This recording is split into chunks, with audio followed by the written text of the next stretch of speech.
చాలా సంతోషం. Very good, very good. God bless you. చుట్టూ సంతోషం. ఈ పండుగ దినాల్లో మనమందరం కూడా సంబరాలు చేసుకునే, ఆధ్యాత్మిక సంబరాలు చేసుకునే దినాల్లో ఉండాలని ఆశపడుతున్నాను. మానసిక సంబరాలు అయిపోయినాయి. ఆ రోజులో ఉన్నటువంటి పాత దినాలు ఉన్నటువంటి నాటకాలు, నాటికలు అయిపోయి డీజే దాకా వచ్చింది. డీజేలు కూడా అయిపోయాయి. ఇక మనం ఏం చేయాలంటే స్పిరిచువల్ సెలబ్రేషన్స్, ఆధ్యాత్మిక సంబరాలు చేసుకునే దినాలు మనం ఉన్నాం. ఫ్యామిలీ సెలబ్రేషన్స్, కుటుంబాలు కలిసి సంతోషించే దినాల్లో మనం ఉన్నాం. దానికి మించిన సంబరం లేదు. ఈ రోజున ఎలిజబెత్ సంబరం ఇప్పుడు నడిపించిన మా సోదరులు కనిపించి లూకాసు వార్త మీడియా వారికి కూడా ప్రత్యేక వందనాలు. చాలా మంది సేవకులు చూస్తున్నారు. సేవకులు, బంధువులు, నా ఆత్మీయ స్నేహితులందరూ కూడా నేను శుభాలు తెలియజేస్తున్నాను. లూకాసు వార్త 1వ అధ్యాయము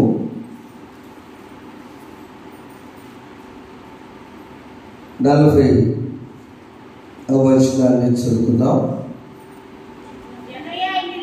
జకర్యా ఇంటిలో ప్రవేశించి ఎలిజబెత్కు వందనము మరియు చేసిన ఎలిజబెత్ మరి యొక్క వందన వచనము వినబడగానే ఆమె గర్భంలో శిశువు అంతులు వేసిన వచ్చిన ప్రార్థన. పరిశుద్ధుడా మీకు స్తోత్రాలు. ఎలిజబెత్ మా యొక్క సంబరాలని అంశం ధ్యానం చేయబోతున్నాం. మాతో మాట్లాడండి. ఇప్పుడు పాటల ద్వారా నేను మహిమపరిచిన, ఆరాధన ద్వారా కనపరిచిన వాటి చదువుతూ ప్రార్థించడం, నీ సన్నిధిలో పాల్గొనే కృపనిచ్చారు. మీతో గడపడానికి మెళుకువనిచ్చారు. ఈ స్తోత్రాలు యేసునామములో వేడుకొంచున్నాం తండ్రి, ఆమేన్. ఇదే అంశము ఎలిజబెత్ సంబరం. ఎలిజబెత్ ఆమె మధ్య వయస్సు ఆమె అనొచ్చు. ఆ దినాన్ని బట్టి పాస్టర్ గారు రిటైర్డ్ అయ్యారు. జకర్యా అనే యాజకులు. ఆయన రిటైర్డ్ అయిన తర్వాత ఆమె ఎన్నడూ కూడా బిడ్డలు కావాలని ఇక దేవుని చిత్తులు అనుకుని తప్ప ప్రార్థన మాత్రం బైబిల్లో ఎక్కడ ఎలిజబెత్ మా బిడ్డల కోసం చేసినట్టు లేదు. కానీ యాజకుడైనటువంటి జకర్యా తన భర్త మాత్రం తన వంతు వచ్చింది. మన రోమన్ కేథలిక్ సంఘంలో ఫాదర్స్కి ఈ అర్చన వేసేటువంటి వంతు వస్తుంది. నాగపట్నం వెళ్తే పూజ బలి చేసి పాస్టర్కి వంతు వేస్తారు. మనం కూడా కొన్ని వంతులు వేస్తాం. ఆ టైంలో ఆయన చేయాలి.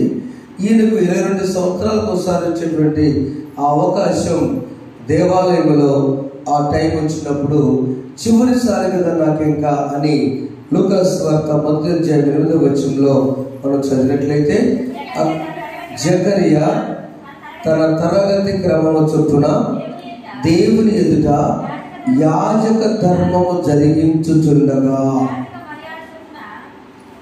ఆ యాజక ధర్మం జరిగించిన జకర్యా ఎలా ఉంటారంటే, ఈ గంటలోని తాడు 2 కాళ్ళకు కడతారు. ఈ తాడు చివరి 2 గంటలు ఉంటాయి.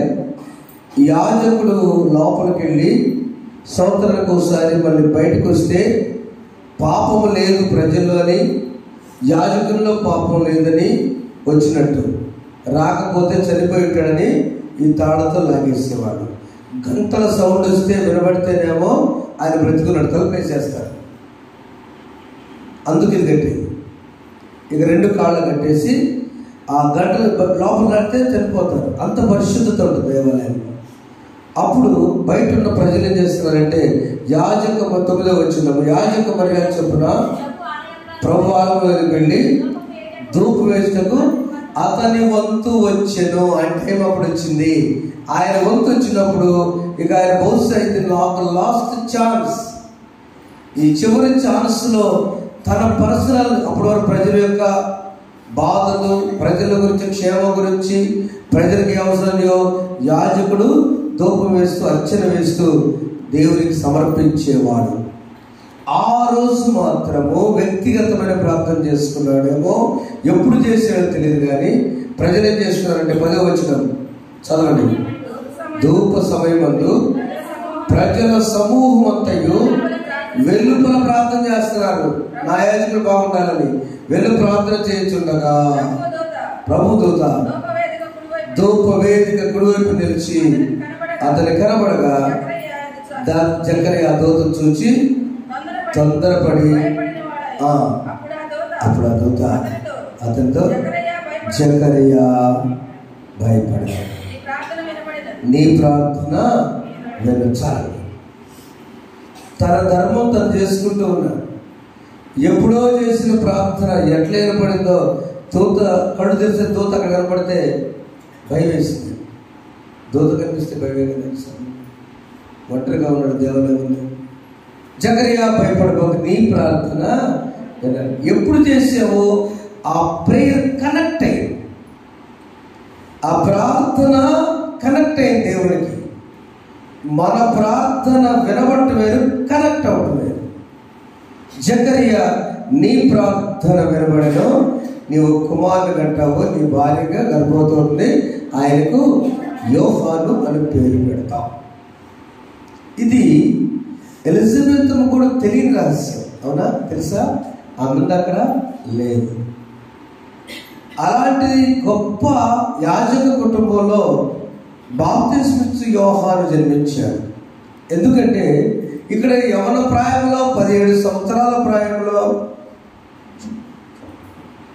మరియ తల్లికి, ఆ యవనస్తురాలికి విశ్వాసంలో బలపరచడానికి ఎలిజబెత్ సంబరం, విశ్వాసంలో బలపడటానికి ఎప్పుడైతే ఆమె గర్భవతి 6 మాసాల వృద్ధాప్యంలో, ఆ వయసులో 60 సంవత్సరాల వయసులో గర్భం దాల్చిన సంతోషంగా ఉంటాడోనా, ఇదో నిజమే అనిపించిన టైంలో మరియ ఆ గృహాన్ని వచ్చారు.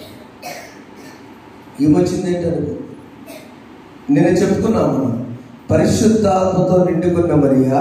రెండవది, సర్వోన్నత శక్తి ఆమె చుట్టూ కమ్ముకొని, radiation of the holy spirit. Radiation అంటాం మనం కదా, స్కానింగ్ తీసేటప్పుడు మీరు రాబాకండి, ఇక్కడంతా రేడియేషన్ ఉంటుంది అంటారండి. చాలా పవర్ ఉంటుంది అక్కడ, మీరు ఎవరు బయటకు వెళ్ళిపోతామా, రేడియేషన్ ఉంటుంది అంటారు. This is radiation of holy spirit. పరిశుద్ధాత్మ రేడియేషన్లో ఆ ఇల్లు ఉన్నప్పుడు మొట్టమొదటి ఎలిజబెత్ సంబరం ఆహ్వానించిన స్త్రీ. చూడండి, 1వ అధ్యాయము, నా ప్రభు తల్లి, చదువున వచనము,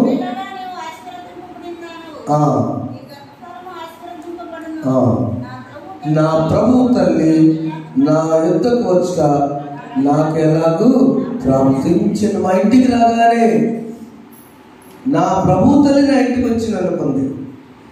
ఎలా అర్థమైందంటే రేడియేషన్ ఆఫ్ హోలీ స్పిరిట్. పరిశుద్ధాత్మ దేవుడు ఆమె గర్భంలో ఆ అడుగు పెట్టగానే వందనాల లాంటి అందలేదు. ఎలిజబెత్ ముందు కనిపించిందా, మరి కనిపించిందా? డౌట్, చాలా పలుకుడు, బాగా డౌట్. 40 వచ్చి చదవండి. జకరియా ఇంటిలో ప్రవేశించి ఎలిజబెత్కు వందనము ఎవరు చేశారు? మరి ఎవరు చేశారు చెప్పండి? చిన్నవాళ్ళు పెద్దవాళ్ళు పలికించాలా, పెద్దవాళ్ళు చిన్నవాళ్ళు పలికించాలా? నేను వందనామని చెప్పినా మీరు చెప్పరా? కనపడ్డా కూడా ఒక బిర్రు తీసుకుంటారు. నేను పలకరించి సిగ్గులేదు కదా నాకు అంటే అవునా అయ్యే. ఎలిజబెత్ ఆహ్వానించినది, ప్రభు తల్లిని ఆహ్వానించినది. ఆమె ఎప్పుడైతే ఆహ్వానించిందో తన యొక్క గర్భంలోని శిశువు మొట్టమొదటి క్యారల్స్ ప్రపంచంలో పాడుకుంది ఎవరంటే బాప్తిస్మిచ్చు యోహాను. చెప్పడంలో ఒకసారి ఆనందమే పడదాం. ఈ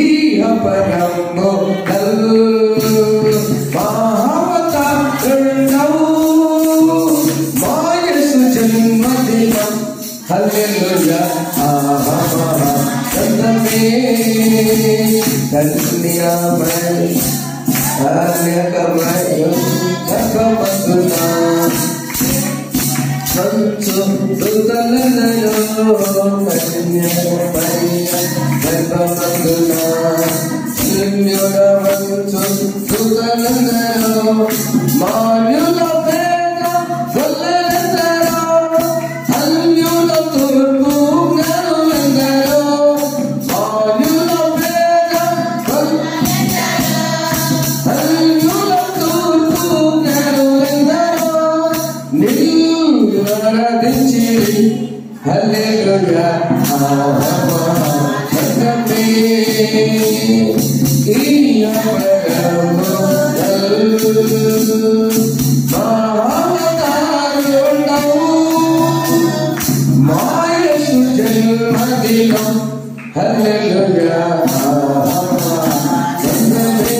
ఎక్కడది కన్యక గర్భ ఓకే కన్యక గర్భం అనుకుంటుంది. ఓకే, ఆ ఆనందం బాప్తిస్మ యోహాను కడుపులో radiation of the holy spirit. ఈ క్రిస్మస్ ఆధ్యాత్మిక క్రిస్మస్ కావాలని ఆశ, దేవుని ఆశ. ఈ సంబరాలు ఆధ్యాత్మికంగా దేవుని పాటలు, కుటుంబంలో చక్కని డ్రెస్సెస్, మంచి భోజనం, మంచి స్నేహితులు, ఎవరికైనా ఒక్కరికైనా వాక్యం వినిపించడం. దగ్గుబాటి రామానాయుడు గారి మరదలు పబ్లిక్గా చెప్తున్నారు. సహోదరి శాంతి గారు రేపల యోగాలు చదువుకున్నారు. 10 ఏళ్ళప్పుడే దేవుడు పిలిచారు. ఆయన చాలా గట్టి వ్యక్తి, ఫైనాన్స్ చెప్తారు. కొడలేని అక్కడ మామూలుగా నన్ను చూసింది. కొన్ని సంవత్సరాల క్రితం ఆయనతో నాకు పరిచయం. ఒక అర్థం చెప్పాలంటే మా గృహాన్ని తాకట్టు పెట్టాను, అది ఇప్పించాడు ఆయన ఫైనాన్స్. ఆ తర్వాత గట్టిగా కొంచెం కట్టలేనట్టు ఫోర్స్గా ఆ రోజు తలాలు పెట్టుకుని వచ్చాడు. నేను చర్చిలో హిందువుల మధ్య పూజలు చేస్తుంటాను కదా, అంబేద్కర్ బాబు అన్న అడుగుస్తే ఆయన కొంచెం కూర్చొని నన్ను ఏమనుకుంటే వెళ్ళిపోయాడు. ఇంటికి వెళ్ళి భార్య చెప్పాట, ఇంకొక 10 నిమిషాల వరకు ఆ వరబాబు దగ్గర కూర్చుంటే నేను ఆయనలోకి వెళ్ళేవాడిని. అంటే ఏంటంటే దేవుడు నమ్ముతున్నాడంట. ఆయన వెంటనే సరే ఎప్పుడు చూడండి తర్వాత నేను పరిపిస్తాను. ఆ పరిచయంలో ఈరోజు గొప్ప విశ్వాసం అయిపోయి ఆమె కోరిక 5 సంవత్సరాల నుంచి కారం చేడులో నలుగురికైనా నేను సువార్త చెప్పాలని ఆ కూడుకుంటే 20 మంది వచ్చారంట. మీకు గుడ్ న్యూస్ చెప్తున్నాను బ్రదర్ గారు, దేవుడు నాకు 5 సంవత్సరాలు నమ్మరాలకి ఇచ్చాడు. చెప్పకూడదు ఒకసారి. అది సంబరం. కష్టాలు చాలా ఉన్నాయి, చెప్పలేనంటుంది. ఆయన సిక్ అయ్యి ఆ వరబాబు చాలా ప్రార్థన చేయించాడు. నా స్నేహితుడు చాలా రోగం, 2 ఏళ్ళ నుంచి బాధపడుతుంది. మంచం మళ్ళీ ఇస్తున్నాడు. అమెరికాలో కూతురికి ఇల్లు దగ్గరకు వచ్చినప్పుడే ఆ ఇల్లు సమస్య, పాస్పోర్ట్ పోయింది, అది ఇంటి వచ్చి ఇన్ని సమస్యలు అయింది. ఒక ఎత్తు బ్రదర్ శుభార్త చెబుతుంటే పాస్పోర్ట్ దొరికిందనుకున్నా, కాదు దేవుడు 5 ఏళ్ల తర్వాత నేను నా గ్రామంలో వాక్యం వినిపించడానికి అవకాశం. దిస్ ఈజ్ ద స్పిరిచువల్ సంబరం. ఆధ్యాత్మిక సంబరాలు ఎలిజబెత్ చేసుకున్నారంటే సౌండ్ సిస్టమ్ సంబరాలు మంచిదే, నాటికలు మంచిదే, స్కిట్ మంచిదే, పాటలు మంచిదే, చేసుకుందాం. కానీ ముఖ్యమైనది ఏంటి? ఆధ్యాత్మిక సంబరాలు. ఏమిటంటే అవి ఎదురు చేస్తుంది, ప్రభువును ఆహ్వానించింది. నెంబర్ 1. నెంబర్ 2, సంతోషించింది. ఎలా సంతోషించిందంటే ఆమె ఎప్పుడైతే ఇదిగో 44 ఇదిగో నీ శుభోద్యం రాజ్యాన్ని పడగానే నా గర్భంలో శిశువు ఆనందంతో గంతులు వేసెను. లోపల శిశువులు గంతులు వేయటం ఆదికాండం 25వ అధ్యాయము మనం ఒకసారి చూసినప్పుడు రెబెకా గర్భములో దాదాపు ఎలిజబెత్ ఏ వయసు, రెబెకా కూడా దేవుడు ఆలస్యం చేశాడు అక్కడ బిడ్డలు ఇవ్వడానికి. అత్త సాలే వచ్చిందన్నారు సమాజం అంతా. శారాకి ఎలా లేటుగానో రెబెకా కూడా లేటుగానే బిడ్డలు పుట్టారు. అబ్రహాము కూడా చనిపోయాడు. ఆ తర్వాత దేవుడు ఆశీర్వదించాడు. చదువునారా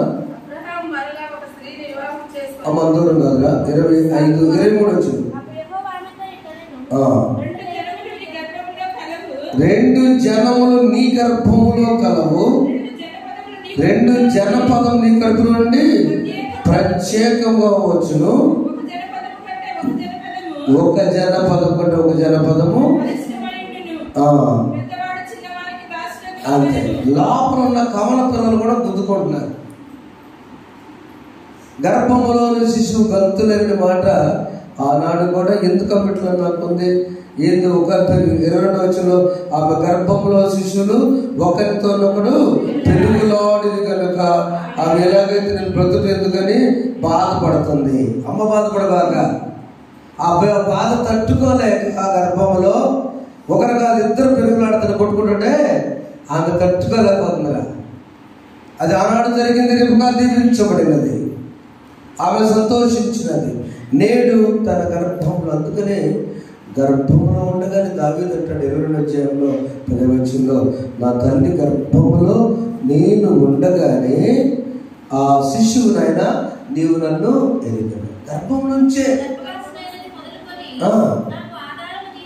అంతే. నా తల్లి నన్ను కన్నది అంతే.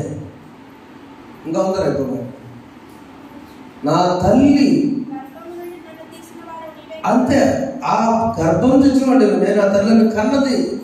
టోటల్గా గర్భంలో నుంచే ఆనందించడం ఆధారమే లేదా ఉన్నాయి. అందుకు బాప్తిస్మం ఇచ్చే యోహాను గంతులు.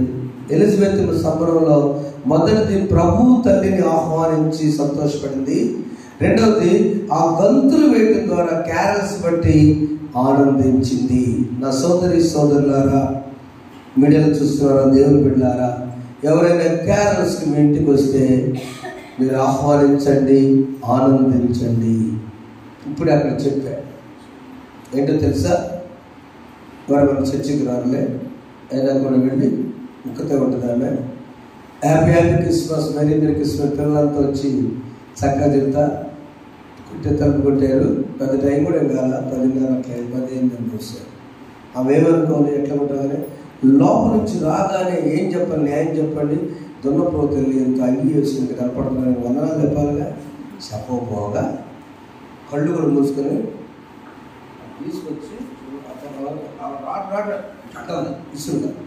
ఓహో ఇక్కడ బీపీ కేసు కదా, ఆహో ఆహో పెద్దాలు సంవత్సరానికి ఒకసారి మీ ఇంటికి దేవుని బిడ్డలుగా ఇంతమందిని పాట పాడుకుంటూ నీ ఇంటికి వచ్చినప్పుడు ఎలా ఆహ్వానించాలి చెప్పండి. రాక చూడండి ఎలా ఆహ్వానించాలి సంతోషంగా. నా ప్రభు తల్లి నా ఇంటికి వచ్చిందా, నాకు చిన్న పిల్లలు పెద్దవారు పరిస్థితులు అంతా కూడా నీటిగా ఇప్పుడు వస్తారా, అప్పుడు వస్తారు చూడటానికి. అవునా వాస్తవంతేనా? ఇప్పుడు వచ్చారంటే అర్థం ఏంటి? అవునండి, దీవించడానికి సంతోషించడానికి. చీకట్లో మన దగ్గర చాక్లెట్ లేక బిస్కెట్ లేక వచ్చారా? ఎందుకు వచ్చారు? ఆ సంబరంలో పాల్పరచడానికి. అప్పటి నుంచి నా ఫ్రెండ్ అయింది, మునక్కాయలు పడితే ముందే తీసుకొచ్చింది. మరి సంబరంలో తెలియగా గద్దించాలి. అయ్యా నేను మునక్కాయలు ఐటమ్ పెట్టుకున్నా. ఎందుకు? తెలియక చేసిన, తెలియక. ఆమెకు క్యారెస్ అంటే 100 రూపాయలు 50 రూపాయలు ఇస్తే వెళ్ళిపోతాడు, బుడబొక్కలంతా పొద్దునట్టుగా వెళ్ళిపోతాడు. కాదు, Elizabeth she enjoyed the carols. ఎలా? తన కడుపులోని శిశువు గంతులు వేశాడు. మొదటిగా ఆహ్వానించిన స్త్రీ, 2 ఆనందించిన స్త్రీ, 3వదిగా చూస్తే ఆమె దీవించిన స్త్రీ. అప్పుడు ఆమె నా అమ్మ ఈ మాటను సిద్ధించుగాక 45 చదువులాగా కాదు, ఇప్పుడు 42 చదువు. 42 స్త్రీలలో నీవు ఆశీర్వదించబడదాను, నీ గర్భఫలమును ఆది. ఒక పెద్ద ఆమె వయసులో ఉన్న యాజకురాలు పాస్టర్ గారు, వయసులో చిన్నదైనటువంటి ఆ యవ్వన కన్యకైన మరియను ఏమన్నా తెలుసా? స్త్రీలలో నీవు ఆశీర్వదించబడినదాను, నీ గర్భఫలము ఆశీర్వదించబడదు. ఆమె దీవించిన గర్భఫలము యేసు ప్రభువుని కాదు. యేసు ప్రభు తర్వాత కూడా పత్రిక రాసిన యాకోబు, యోధ, ఇంకిద్దరు మొత్తం 5 సంతానం మరియం. నీ గర్భఫలం దీవించబడుతుంది. పెద్దవారి చేత మనం దీవెన వచనం తీసుకోవాలి, పెద్దవారు కూడా చిన్నవారిని దీవించాలి. అంతే. ఇక్కడ నేర్చుకుందాం. ఎలిజబెత్ మా హృదయము ఆహ్వానించిన హృదయము, ఆనందించిన హృదయము, దీవించిన. ఎంత గొప్ప! ఏం నేర్చుకున్నాం? రూత్ ఒకసారి బోయజ్ దగ్గరికి వెళ్ళినప్పుడు 2వ అధ్యాయం రూతు గ్రంథంలో ఆయన కూడా ఏం చెప్పాడమ్మా, నీవు 10వ వచనంలో నీవు చాలా భర్త చనిపోయి కూడా వచ్చినా కూడా మీ అత్తగారింట్లో ఉంటూ కుమార్తె తల్లి కూతురు ఎట్టున్నారో ఉన్నారు అని బోయజ్ ఏం చేసేంటే ఒక మాట అన్నాడు ఆమెతో. చదువు. సాగిలపడి తల వంచుకొని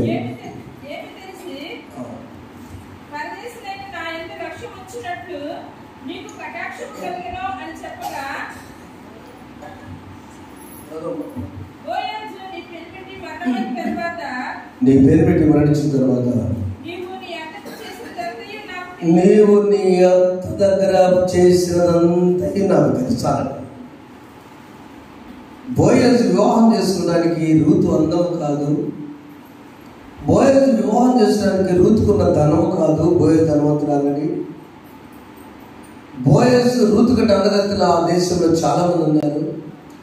బోయజ్ రూతులో చూసింది ఏంటంటే ఆ కుటుంబంలో ఉన్నటువంటి నమ్రత, వినయం, విధేయత. అత్తతోనే ఈమె ఇలా ఉందంటే తల్లితో ఎంత బాగుంటుందో. దీవించేశాడు పెద్దవాడిగా, వివాహం కూడా చేశాడు. నా ప్రియమైన యవ్వన కన్యకలారా, మీరు సిద్ధపడాల్సిన పరిస్థితి ఉందండి. ఈ రోజున మీ యొద్దకు రావాలి ఎంత పెళ్లి కుమారుడు. వారి యొద్దకు వెళ్ళి చేసుకోవడానికి వారు ఇస్తారో లేదని భయపడాలి. ఎలిజబెత్ సంబరంలో బంధువైనటువంటి మరియా ఆమెను దీవించడానికి గల కారణము మొట్టమొదటి ప్రభుత్వం నుంచి సంతోషపడింది. తర్వాత అని ఎంత విధేయురాలైతే లోకరక్షకుడు ఆమె గర్భంలో ఉన్నాడు, దీవిస్తే పోతుందని దీవించి దేవుడు మనందరూ దీవించునుగాక. చెప్పబడుతున్నాం సరే. దేవుడు ఆ దేవుడే మన దేవుడు, దేవుడు మన బిడ్డలు దీవించునుగాక. భార్య భర్తను కూడా దీవించుగాక. ఆ సంబరము ఆధ్యాత్మిక సంబరం, స్పిరిచువల్ సెలబ్రేషన్స్. ప్రియమైన దేవుని బిడ్డలారా, 45వ వచనంలో ఒక మాట చదువుకుని, ప్రభువు ఆమెకు తెలియజేయించిన మాటలు సిద్ధించును కనుక నమ్మిన ఆమె ధన్యురాలు. నమ్మిన ఆమె ధన్యురాలు. ఎప్పుడైతే ఏ మాటలు దేవుడి నుంచి పలుకుతారో, ఏ మాటలు పెద్దల నుంచి పలుకుతారో, ఏ మాటలు మనకంటే జ్ఞానం కలిగించి పలుకుతారో, ఆ మాటలు మనం నమ్మినప్పుడు నమ్మిన ఆమె దీవించబడుగా. మరీలో గర్వము లేదు. నేను పరిశుద్ధత, నేను దోతో మాట్లాడా, నువ్వెంత అని అనలేదు అన్నా. ఆమె ఎప్పుడైతే నమ్మిన, నా పెద్ద ఆంటీ చెప్పారు, నమ్మిన మరియా దీవించబడినది. ఉదయ కాలంలో చిన్నవారు పెద్దవాళ్ళకు దీవెన తీసుకుందాం, పెద్దవారు చిన్నవారిని దీవిద్దాం. తల్లి బిడ్డను నీ కర్మ నువ్వు వింతేలే అని అనకూడదు. నువ్వు వింతేలేరా నీ బ్రతుకు అనకూడదు. ఎన్ని కొట్టు, గద్దించు, కానీ నీ నోటు నుంచి మాత్రము ఆశీర్వచనమే రావాలి తప్ప వేరే వచనం రాకూడదు. I don't want that causing words. దేవుడు అంటున్నాడు, నువ్వు దీవించిన నువ్వు ఆశీర్వించబడమా, నమ్మిన ఆమె ధన్యుల. మనం కూడా ఉదయ కాలంలో దేవుడు ఏ వాక్కు పలుకుతారు, ఆ వాక్కులు నా కోసమే.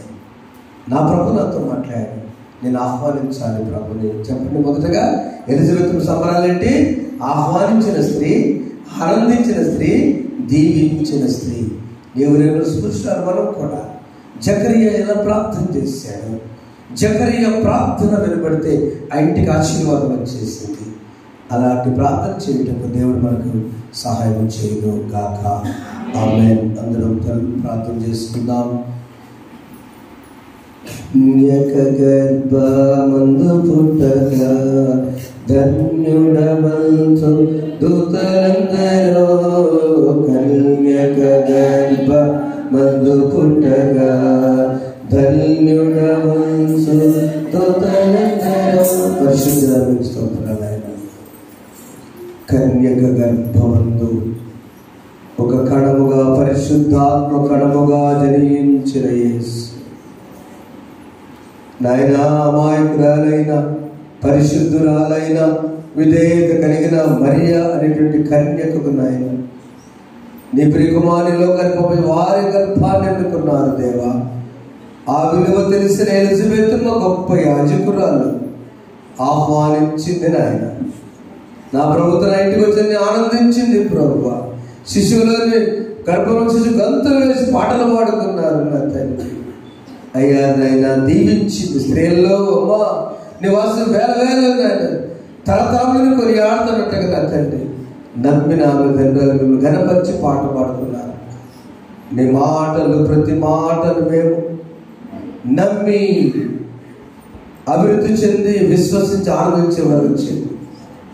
నమ్మినప్పుడు ఆనందం వస్తుంది ప్రభు. నీకు స్తోత్రాలు.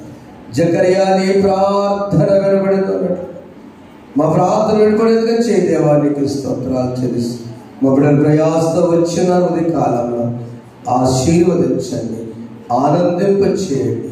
ప్రతి కుటుంబం నెమ్మది సమాధానం దయచేయండి, ఆర్థిక స్తోమతం దయచేయండి, అవసరాలు తెచ్చండి, అనారోగ్యాలు తొలగించి ఆరోగ్యంతో నింపండి. బిడ్డలు కాపాడండి. ఉద్యోగాల్లో డ్యూటీస్లో మార్కెటింగ్లో మీరు అభివృద్ధి చేయండి దేవా.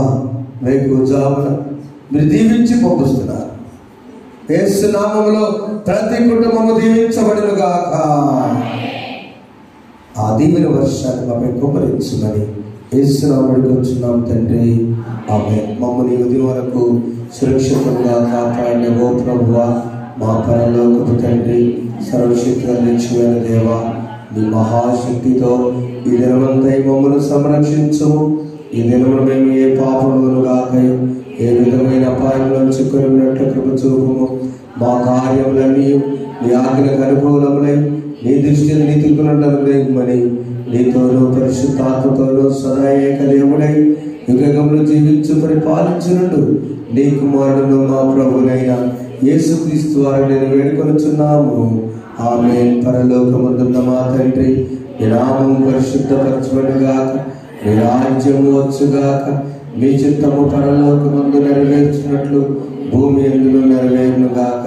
మా దారులను మాకు దయచేయము. మా ఎడల అపరాధములు చేసిన వారు మేము క్షమించున్న ప్రకారం మా అపరాధములను క్షమించుము. శోధనలు ఏకాదశి మమ్మల్ని తప్పించుము. రాజ్యము శక్తియు మహిమయు నిరంతరం నీవే. ఆమేన్. మన తండ్రి దేవుని ప్రేమ, ప్రభు యేసుక్రీస్తు వారి కృప, పరిశుద్ధాత్మ అన్యోన్య సహవాసం ఇప్పుడు సదాకాలం మీకు మీ కుటుంబాలకు ఆధ్యాత్మిక సంబరాలు చేయుటకు సహాయం చేయను గాక. ఆమేన్. కన్యగర్భమునందు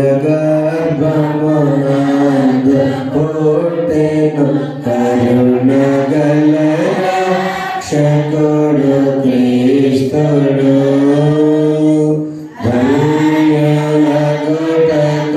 రండి వేగమే వీరులై సర్వమాన్యులై చింతలేదిక యేసు పుట్టెను ఇంతగను బెత్లెహేమందునా చింత చేరను రండి సర్వజనాంగమా సంతోషమా.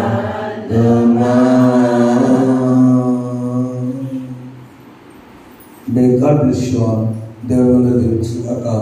దేవుడు ఆధ్యాత్మిక సంబరాలు చేయడానికి సహాయం చేయండి కాక.